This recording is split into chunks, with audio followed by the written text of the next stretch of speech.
राम राम।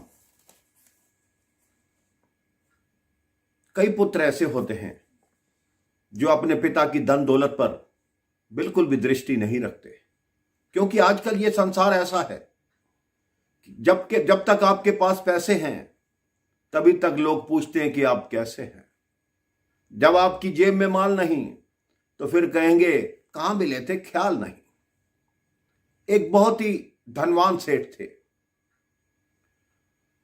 उन्होंने अपने 2 पुत्रों और पुत्री के नाम अपनी वसीयत लिखी, जिसमें उन्होंने लिखा कि मेरी जितनी भी संपत्ति है उसका आधा हिस्सा मेरे बड़े पुत्र को, उस संपत्ति का चौथा हिस्सा मेरी पुत्री को और मेरी संपत्ति का 5वां हिस्सा मेरे छोटे पुत्र को मिले।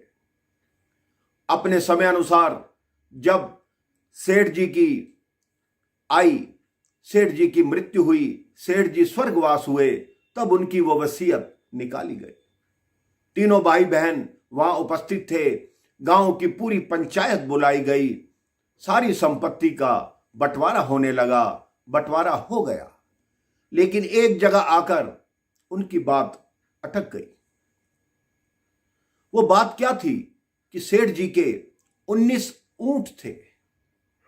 अब उन 19 ऊंटों को कैसे बांटा जाए, कैसे आधा किया जाए, कैसे चौथा हिस्सा किया जाए, कैसे 5वां हिस्सा किया जाए, किसी की समझ में कोई बात नहीं आ रही थी। किसी ने अपनी राय दी कि 1 ऊंट बेच दो तो फिर आधा हो जाएगा। तो जिनका चौथा और 5वां हिस्सा था वो बोले ऐसा कैसे हो सकता है, उसका तो आधा हो जाएगा, लेकिन हम अपना हिस्सा कैसे लेंगे। लेकिन जो हमारे पिताजी ने लिखा हुआ है वसीयत में, हम उस ऊंट को बेचेंगे नहीं, हम ऐसे ही बांटेंगे।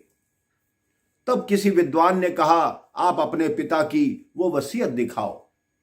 जब सारी वसीयत पढ़ी गई, उसके नीचे एक छोटी सी पंक्ति लिखी हुई थी कि जो बात तुम्हारी समझ में ना आए वो जाकर गुरुदेव से पूछना। अब वो तीनों बहन भाई वो वसीयत लेकर गुरुदेव के पास गए। गुरुदेव को कहा कि ऐसे ऐसे हमारे पिता ने ये वसीयत की थी, हम सारी संपत्ति बांट चुके हैं, लेकिन ये 19 ऊंट हैं, इस पर अटक गए।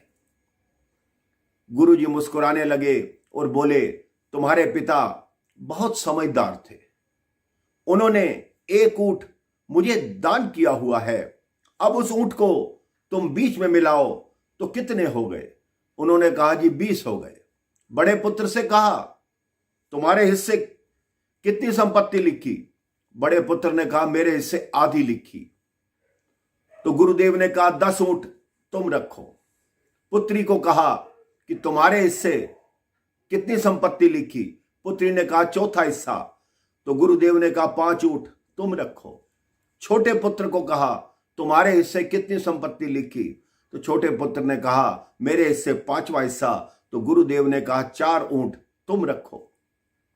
अब आप समझ लीजिए, गुरुदेव ने अपना ऊंट मिलाया, लेकिन बटे 19 ही, जितने उनके पिता छोड़ गए थे। जब तक आपको गुरु मार्ग नहीं दिखाता, जब तक भगवान आपको मार्ग नहीं दिखाता, वो 19 ऊंट कभी बट नहीं सकते। वो 19 ऊंट क्या है? 5 ज्ञानेंद्रियां, 5 कर्मेंद्रियां, 5 तत्व और 4 चित्त। 5 ज्ञानेंद्रियां क्या है? शब्द, स्पर्श, रस, रूप और गंध। 5 कर्मेंद्रियां क्या है? आंख, नाक, कान, जिह्वा और त्वचा। 5 तत्व पृथ्वी, जल, आकाश, अग्नि और वायु।